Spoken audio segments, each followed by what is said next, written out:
So it's Bench again with another video on why the Inazuma story arc was not that great. This time I will be comparing the Liyue story arc with Inazuma's, comparing them with each other from act to act. This way you can see more clearly how the writing standard for Inazuma declined compared to the previous chapter.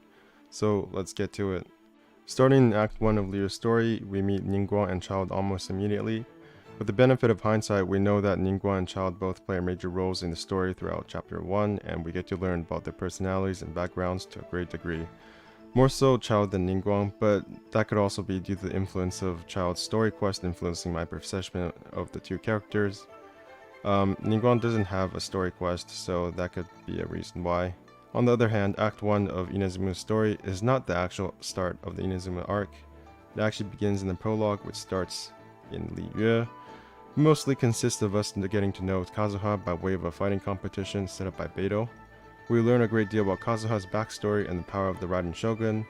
Unfortunately, Kazuha disappears after the prologue and is mostly absent throughout the rest of the Inazuma Archon quests, with the exception of appearances at the end of Act 2 and Act 3.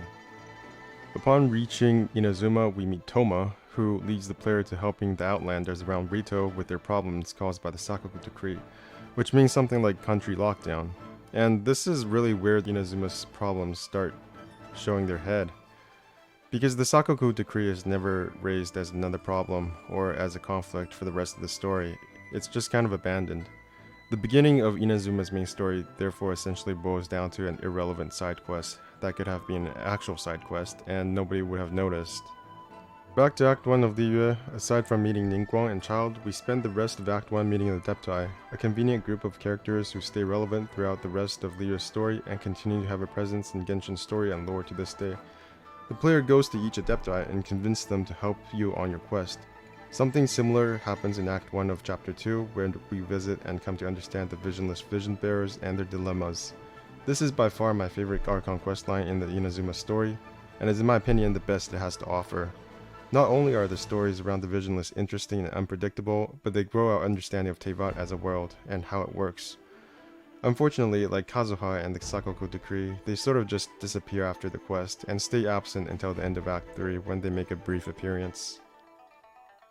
At the end of Inazuma's Act 1, we meet Ayaka, who gets the player to help free the person making fake visions, with the help of Yoimiya. Yoimiya is probably the most well-written character in Inazuma's Archon quest, regardless of how you think of her as a playable unit. She helps us free Masakatsu, the fake vision maker, has an interesting and relatable backstory, and reappears in Act 3 to help us make a diversion. She is an established character, much like Child in Liyue.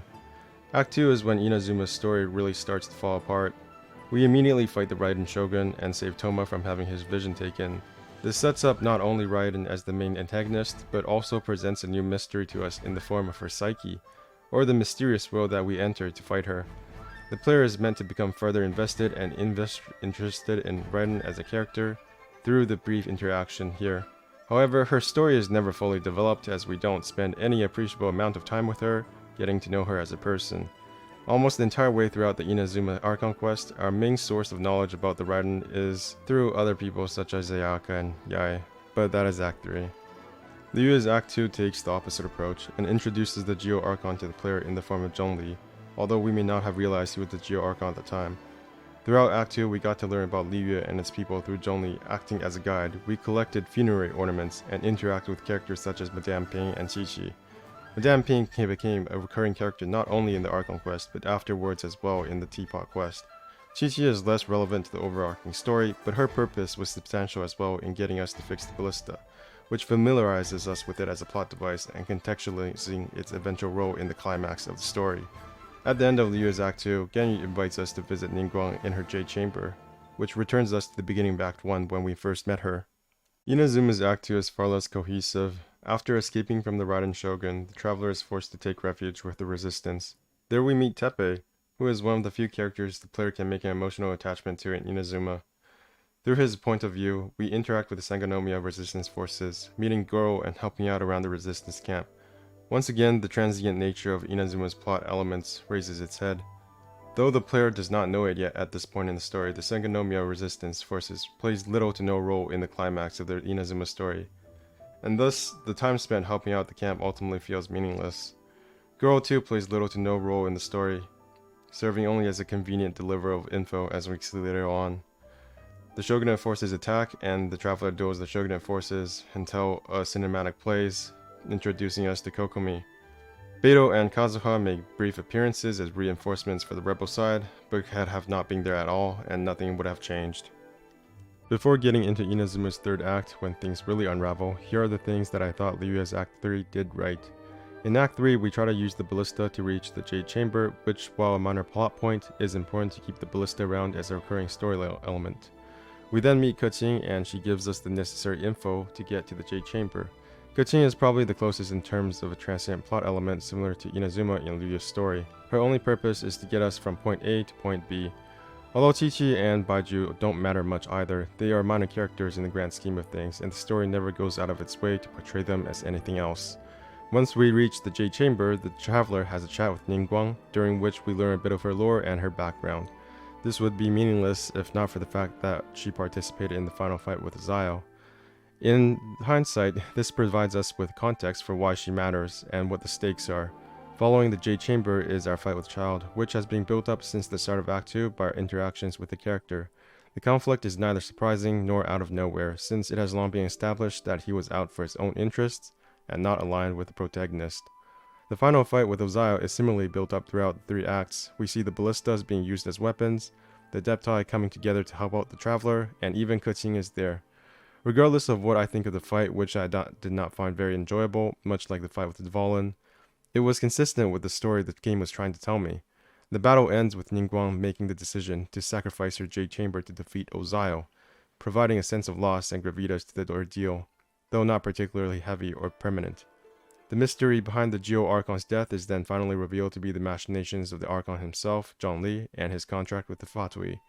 By this time though, the player has probably already guessed the identity of Zhongli through his behavior through Act 2. The plot twist is more like a sense of validation than something erupt and out of nowhere. Throughout Act 2 and Act 3 of Liyue's story, Zhongli acted as the perfect guide, capping it all off with some musings about Inazuma and setting us up for further adventure in the world of Teyvat. Inazuma's third act is pretty much the exact opposite of everything I just described. From start to end, plot elements are introduced and abandoned at the drop of a hat. We are led to Watatsumi Island, the home base of the Sangonomiya forces. To do, I actually have no idea what.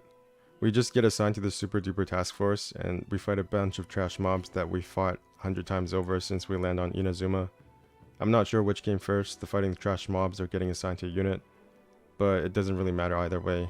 We learn through Teppei and Goro that the Fatui have been giving out delusions to the Sangonomiya forces as weapons of war.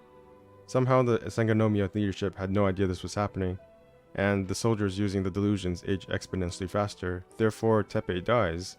So the only person who we had a semblance of emotional attachment to is killed off, and we never see him again. We never see the soldiers actually using the delusions either, so I guess you just have to imagine what that looks like.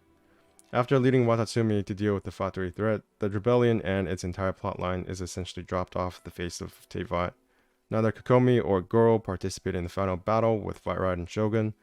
Kokomi does appear briefly in the ending cinematic praying to a shrine, and that's all we get for the rebellion as far as the Archon quests go. The only purpose of Watatsumi was to get us to the Fatui. The Fatui element of Inazuma's story also turns out to be quite a letdown. The Traveler is defeated by this Harbinger guy called Scaramouche in a cinematic. Aside from a limited time event quite some time in the past, Scaramouche has never appeared in the story. The Traveler and Paimon as well don't behave like they know him either, so as far as the story is concerned, he is a completely new character. We don't know who he is or what he wants, and he disappears as suddenly as he appears. There's no context at all, and honestly, his dialogue and voice were cringy as hell. He sounded like a C-tier villain, a trait that another Harbinger will share in Act 3. After meeting Scaramouche, we're instantly transported away to the next stage of the story involving Yae Miko. Yae Miko performs Yae Ex Machina and saves us from Scaramouche, but we don't know how until after defeating the Raiden Shogun. Turns out she gave Scaramouche Raiden's Gnosis. Very convenient and very dumb. She gives the whole backstory on how she got the Gnosis in the first place, but honestly it's just as dumb. After Raiden Shogun started inhabiting the body of her puppet, she apparently didn't have a place to put the Gnosis anymore, so she gave it to Yae for safekeeping. It's honestly not terrible as a story beat, But the way it was delivered as an end of story dialogue option just makes it seem so contrived and random. After she saved the traveler, we train for a bit, dodging lightning attacks that are supposed to simulate the Raiden Shogun's attacks. And this is supposed to help us with the final battle, but realistically it didn't really do that because I was just confused about the whole mechanic behind that thing. So I don't know what was that about. We then convinced Sarakujo that she's being lied to by the Kanjo and Tenryo commissions, and this involves gathering evidence to show her, so we go meet Ayaka and Toma for help. But they don't really do anything, they just eat hot pot. Another character called Sayo comes in, and with the help of Yoimiya, she ninjas her way into some documents that we can show Sarah. After seeing the documents, Sarah promptly runs off to confront the baddies herself. Obviously this doesn't go too well, and you have to save her the first time, and then she just runs away, and you're not with her the second time, so she just gets bitch slapped. That's another thing, she behaves like a moron. Why does she never ask Yae and the Traveler to just go with her to confront them? Because they're arguably the strongest people in Inazuma after the Raiden Shogun, right? So she just gets dropped by Signora right in front of the Raiden Shogun, who doesn't appear to care and didn't do anything. Did she care so little for Sarah even though Sarah supported her all this time? And why didn't Sarah ever ask the Raiden Shogun about the effects of the Vision Hunt decree in the first place? Do they just not discuss these things? How did she get fooled by her own father and commissioned so easily? And honestly, she just behaves like an idiot. Anyways, I like to think that Signora bitch slapped her a bit, and that's the end of that. Sarah never shows up in the Archon quest again, not even in the ending cinematic. Signora is the Fatui boss of Inazuma. We fight her, she transforms into Fire Moth, and we beat her. The end. Yeah, that's the actual end. She doesn't get any backstory or interesting dialogue. She remained a one-note character until the very end, and unlike Child, who interacted with throughout Liyue's story, Signora was only foreshadowed by 1 or 2 lines of dialogue about a proud woman talking with Archon in Act 1 of the Inazuma plot. Maybe there was something else that I forgot, but the fact that I can't remember anything worthy of note probably tells you more than anything I could find in the depths of Genshin lore. She was a one-off C-tier villain whose biggest impact on Genshin Impact was making a bunch of simps save their precious Primo Gems for a character that will never be released, just because she has big boobas. In the final battle of Act 3 and the Inazuma Archon quest, we fight the Raiden Shogun, or more accurately, A. To do this, we get the help of Kazuha, Yae, and the visions in the statues. Kazuha activates his dead friend's Electro Vision, allowing him to block an attack by Raiden. There are some plausible theories as to how this could have happened, and it may even be answered in a voice line or a text somewhere in the game that I do not know. But it is certainly not in the Archon quest, or the Raiden Shogun story quest, and it's left up to the player to wonder how Kazuha might have activated the vision. While Kazuha's role in the final battle is foreshadowed in the prologue and his backstory with the Raiden Shogun, it feels a bit like it came out of nowhere, or the left field, since he didn't do anything after the prologue except appearing in a cinematic at the end of Act 2. The second Deus Ex Machina moment occurs when the visions inlaid in the statue bestow their powers to the Traveler, allowing him to defeat Raiden Shogun. This is somewhat foreshadowed by the Archon quest in Act 1, however it still felt a bit contrived and random to me since the visionless don't appear in the battle, only as disembodied voices of ambitions. It makes sense plot-wise that they're not there since we're in the mind world of A, but the visionless don't do anything after Act 1 either, and it's been a long time since we last saw them. Unlike the Adepti who we were in constant contact with throughout the Liyue Archon quest, the aid we received against Raiden Shogun never feel fully earned. We didn't spend a lot of time with A, only in the last act. Did we spend any appreciable amount of time with her? We never saw the visionless after Act 1, and our only major interaction with Kazuha was during the prologue. As for Toma and Ayaka, I'm not sure what they did. Kokomi definitely didn't do anything. The resolution we are given after defeating the Raiden Shogun is fundamentally not a resolution, because it does not fix Inazuma's problem.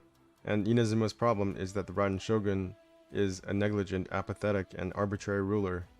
She rescinded the Vision Hunt decree only after being defeated, before which she did not care about that.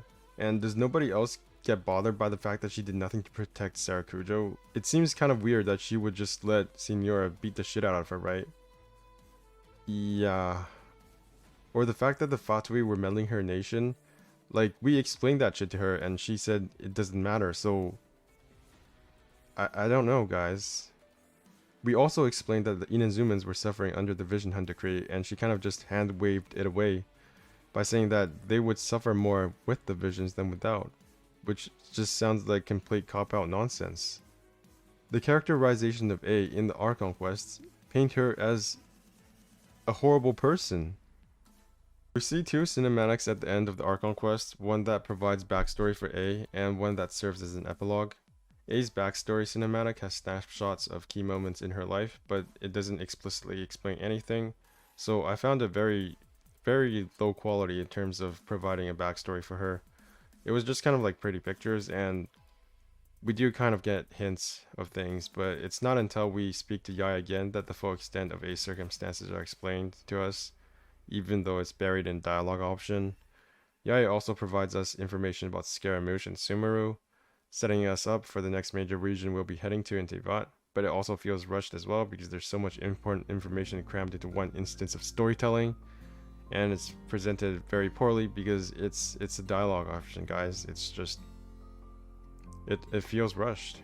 It contains none of the gravitas of John Lee, who had me paying close attention to every word he said. He felt like a fully realized character that I had spent substantial time with by the end of Liyue's Archon quest. It also benefited from his 2 story quests, I admit, and yeah, I still do have problems with A story quest as well, but to be fair, they also made me care more about her as a relatable person. Yai, on the other hand, won't be getting a banner for several months at the very least, and her own story quest along with it. I hope this video explains some of the reasons why I thought that Inazuma's story did not live up to the writing standards of the previous chapter, and not just because it's more complex or has different themes. I can probably still keep talking about stuff I didn't like why did we never go to Samurai Island during the Archon quests, or why the Traveler could summon a giant electro sword or zip around like Killua from Hunter X in the cinematics, while I can't in the actual game. But those are minor nitpicks. Ultimately, I still enjoyed Inazuma for what it was. I just hope MiHoYo does not make the same mistakes in future stories. If you enjoy my content, please like and subscribe. And as always, even if you didn't enjoy it, like and subscribe.